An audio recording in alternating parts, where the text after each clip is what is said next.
See it, you watch that up on top, because then you know it's working. Okay. This is Joy Britton, and we are interviewing some members of the Haldeman community for an oral history project. Today is February 8th, 2013, and today I'm interviewing RoseMary Johnson. And I'd like to start out, RoseMary, by asking you if you can briefly talk about your history with the community, how long you've lived there, anything else you'd like to share. I've lived here since October of 1993, and there's been a lot of changes done in that time. We can do the changes now, or we can wait. Some of the changes that we've done now is that the charcoal plant closed. And that was a plant that was really hard on the area, excuse me, because depending on which way the wind blew as to how the smoke came past your house onto your clothes that were hanging up to dry. There was one lady that had to get up every morning and sweep off her front porch because of all the charcoal stuff that would land on there during the wind blow. You didn't know what the sun was doing, if it was shining or what, because you couldn't see through the wind. And at the time, we would make quite a few trips down here back in the early 60s, and our son said he loved his papaw so much, but said he sure does stink. And that's because of the aroma that the charcoal plant put off. It was not a good thing. If it was out there now, it would be banned. And so I think they closed before they were asked to be closed. And this was charcoal like charcoal you would use in a grill? Kingsford charcoal. Do you know how long the charcoal plant ran? About 3 years it ran. By the time we moved down here, though, it was no longer in existence in '93. The Haldeman Elementary School closed, and that is where everybody in that area went to school at. My husband went to school there. His brothers went to school there. All of his friends, that's where they all went to school. And a lot of the people in the area, that's where they worked at for one reason or other, was at that school.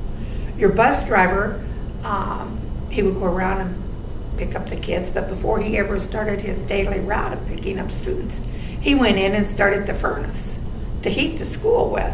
And then he'd get in his bus and go out and pick up the kids, bring them back, and he'd work as a janitor there. And then he'd take the kids home, come back, and shut everything down. So, and that was Sam Bowen, I believe, who was the bus driver, caregiver, whatever.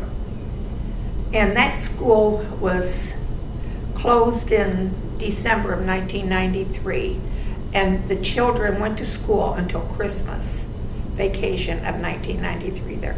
When they went back to school, they started at Rodburn School, which was a school that was built especially for the children from Elliotsville and Haldeman School. And it was just, they said it was cheaper to build a new school than to repair the old one. And it went through many hands of people that bought it and sold it. The old school. The old school went through many hands. And then in 2007, it was set on fire. And at that time, they couldn't save the school, so they saved the gym. And that's what we use now as the community center. And in the intervening time between when the school closed until the start of the community center, that building wasn't used for anything publicly in the community. One gentleman had it, and he used it more or less for an auction place, like out at where Hicks used to be.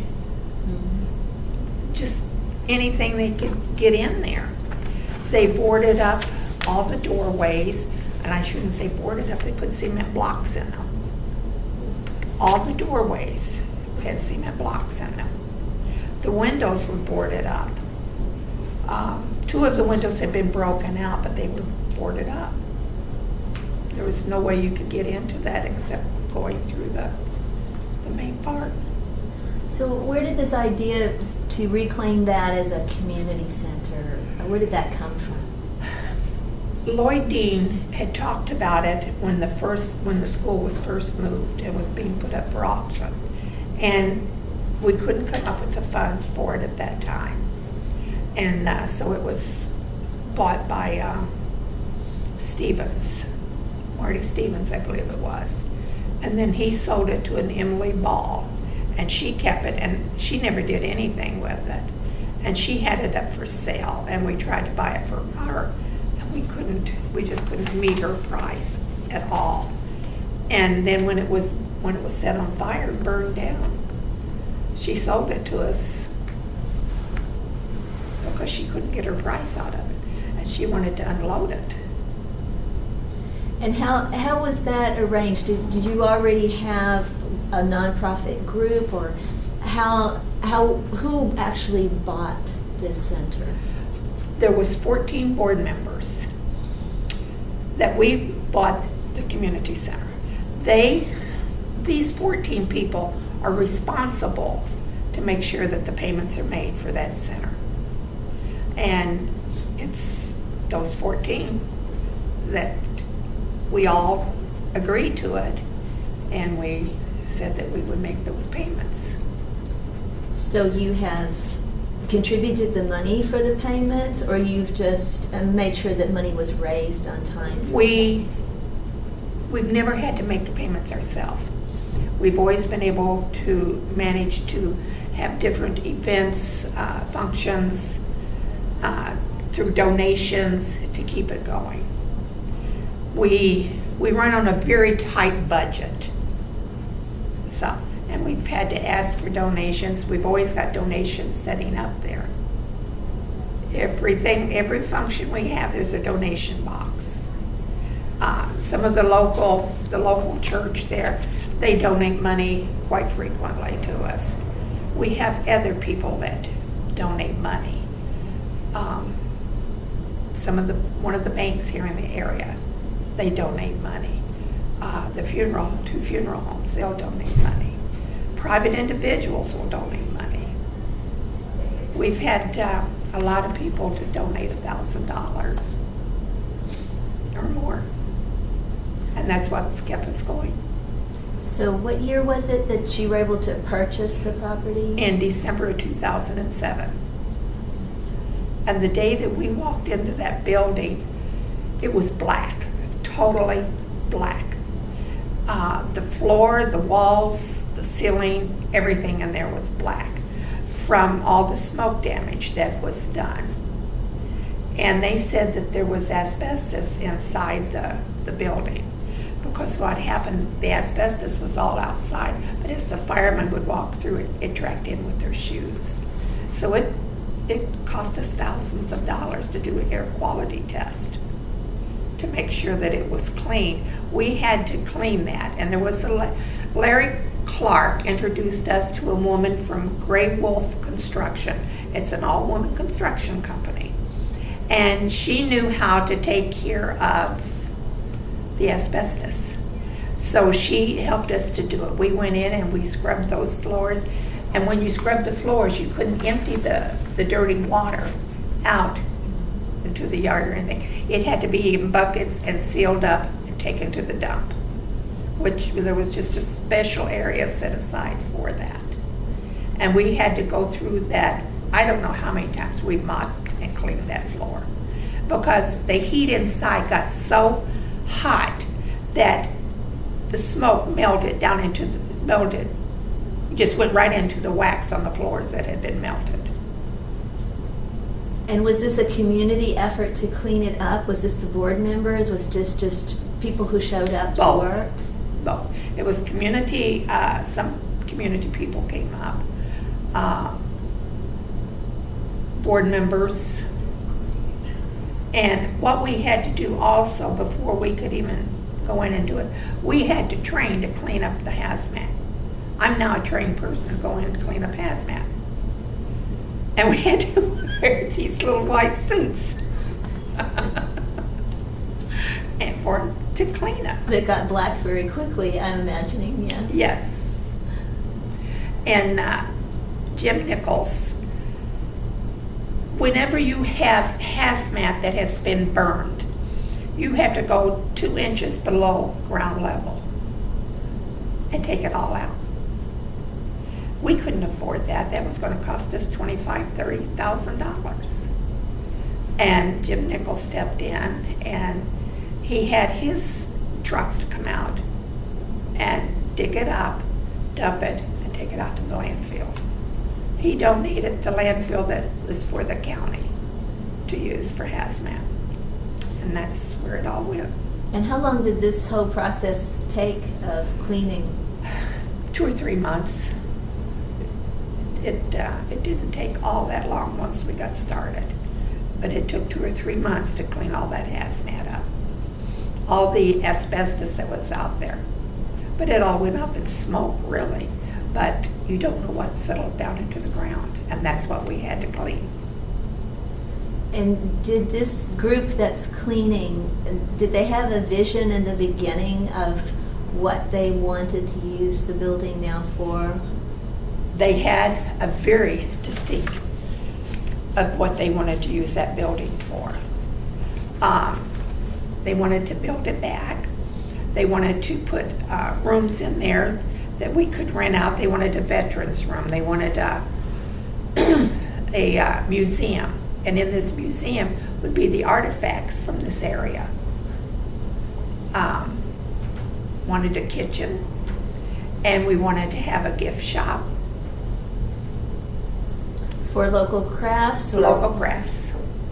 We didn't want crafts coming in from China or anything like that. We wanted them just to be from our area. Crafts that was made in this area. And did that vision change over time? No. Nope. Those are still things on the agenda. That's still things that's on the agenda. We want to have a place where we can bring in and rent rooms out. We can have computer training. We can have GED there. We'd like to be able to have some government offices out there. This is a very poor area. The low to moderate income ratio is 64%. So that's a very low income area. And so we would like to have things out there to improve their lifestyle, I guess is what I'm trying to say. GEDs, there's a lot of them out there that has dropped out of school. So we'd like to do that. There's a lot of them out there that is on social welfare, or just a lot of different things, and we'd like to have them to come out at least once a month, because these people have a hard time getting into town to do that. Some people have a car, they can do that. Then there's others that don't. They have to find a way. For example, there was a young girl that died out there about 3 months ago. She was mentally retarded from a very poor family. And when she died, the family members couldn't even come up with $5 between them. Now that's sad when you've got an area like that. The community took up a collection, and they paid for the funeral and everything else. And so the family, was there. So this community of Haldeman, despite going through a lot of trials over time, is still a very close-knit community. Very close-knit, very much so. They don't take handouts real well, but you can put something out there and just say, take what you want, donate what you can afford. And they may take quite a bit of stuff and donate a quarter, but they wouldn't take it for free. we can open the doors and say we have free stuff in here. They won't come in and take it for free. But if you tell them they can take it for a slight donation of whatever you can afford, that's fine. So that's what we do. And they'll walk out with bags full of stuff. But they always manage to drop a few pennies or a few quarters into the box. And you mentioned some of the support you get that helps meeting the payments on the building. What other kinds of support do you get, in kind or donations? Walmarts will donate, like for our Easter egg hunt, they'll donate Easter baskets, and they will donate a gift card to buy some of the candy with. Or the board members will donate money for the candy. Or just different people in the community will donate money.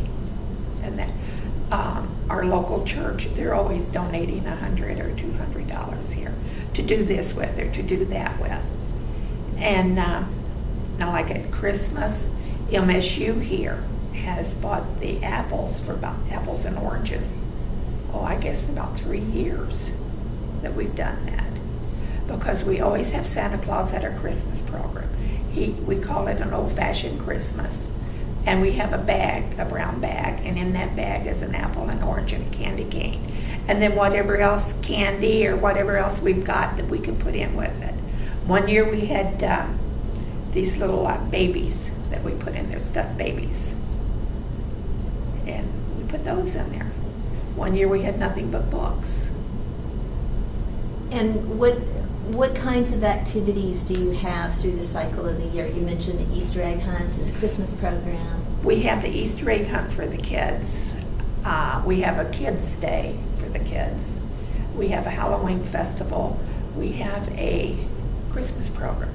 And all of that is free to the kids. There's no charge for anything.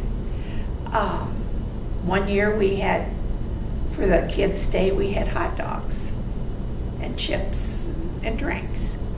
Another year we had cotton candy and popcorn. Last year one of the community members that had moved away donated $1,000 to us to be used for Kids' Day. He says, buy some basketball, soccer, whatever. And he said, the main thing I want to do is to feed the whole community. So that's what we did. We had hamburgers and hot dogs and ice cream, and they made their own sundaes. I don't know what all, I can't remember all that we had.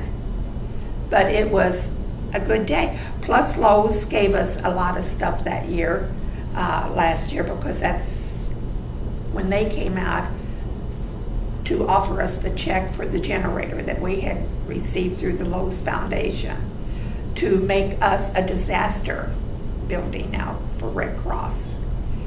And we had all kinds of little projects there that we gave out with the kids. We had games, we had contests, and everything else. But you get tired of working in a place and this and that. But what revives that is when you see this little one running across the floor with a basketball in its hand. Or you see a little girl running here or running there. One year, the year we had the cotton candy, there was a little girl. She must have been probably about 4 years old. You've got a slide of it. She wanted to play basketball, but she didn't want to give up her cotton candy. She had the cotton candy in one hand trying to pick up a basketball all with the other. And all ages. It doesn't matter if they're 3, 4 years old or they're 20, 30 years old. They like playing the basketball inside that gym. We have Zumba. And if the basketball is out, we have young girls that come in, and they're MSU students. They'll come in, and the first thing they do is grab that basketball. It doesn't matter. They all like the basketball. So you have Zumba on a regular basis, and are those classes free or No, they're not. There's a charge for that? There's a charge for it because we have to pay the overhead. The lights, the electricity for the lights, the propane for the gas, and to run the heaters in it. And so it's $25 an hour. She charges $5 a person. But there has been times that she's only had 2 or 3 people. She's only made $15, and she's paid $25 to rent that gym. So you have people in the community that they do that because they want to do something for the community, and that's their way of doing it. And so that's a community member that's teaching the Zumba classes. And can community members rent the facility for other things, private things, weddings? Weddings, showers, baby showers, wedding showers, birthday parties, family reunions, town reunions, like Soldier rents it every year for their reunion. Just about anything you want to do, we'll rent the gym to you for it. And how soon after, you said it took 3 or 4 months to do the cleaning after you were first able to get into the building. Were you able to open up that year? Was it a while before you were able to get it to the point where you could actually open it up for functions? We opened it up, I believe, in 2009 for functions. We may have opened it up in 2008 for the Christmas program. And that was, I think the Christmas program was the first thing we had there. And that was the year that MSU started buying the apples and the oranges. So you started with the Christmas program and some of the other It grew. activities. Yes, it grew. We started in, first of all, just having like chili dinners, bean dinners, things like that to keep money coming in. And then we started having movie nights for the kids. We'd have dances for the kids. And that was how we got started with the kids, with the movie nights and that, charging 50 cents a dollar to come in. And we'd show a movie, or they could come in and they could dance. But once these children walk through that door, the doors are shut. They're not locked or anything like that, they're just closed. And we have someone standing by the doors. They cannot go outside. Not for anything until mom or dad comes to pick them up. And with our after school program now, that's still a rule there. They have to come inside and pick them up. And how do you decide what kind of activities to offer? Do people express an interest? Does the board get together and decide, hey, we'd like to offer this? It works both ways. The board has set up things. A couple of us that does some fundraising, we've set them up. And then things that the community has told us that they'd like to see. We try to work and do anything else. We had a come and know your neighbor one morning. And it's like, this is your community center. You tell us what you want.